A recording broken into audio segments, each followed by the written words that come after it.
This week in show history, this is a great week, Lewis. A lot of stuff happened this week in history. 2 years ago, the Wall Street Journal completely ignored George W. Bush in a chart and article about historical GDP growth of recent two-term presidents.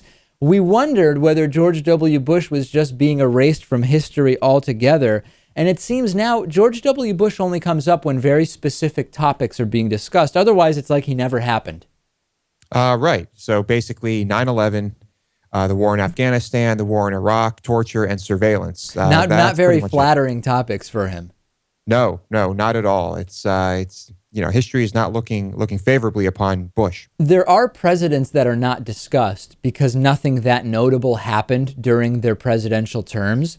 But George W. Bush was number one, very recent, and number two, tons of notable stuff happened during his presidential terms, mostly bad stuff. So it is weird that he's already being kind of written out of history.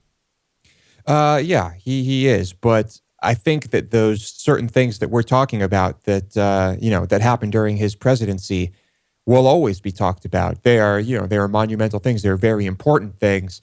But how will Bush be looked at? Ultimately, will he be Reaganized? Well, remember, Lewis, that when he was still president and he was outgoing, there were some right-wingers who were saying George W. Bush will be looked back at as one of the best presidents we ever had, which would be kind of like a Reaganization from the Republicans. Republicans love Reagan. Of course, others recognize that Reagan made a ton of terrible mistakes and actually wasn't even that conservative on many issues. But putting that aside, I don't think that George W. Bush is going to become the Republican Ronald Reagan Part 2.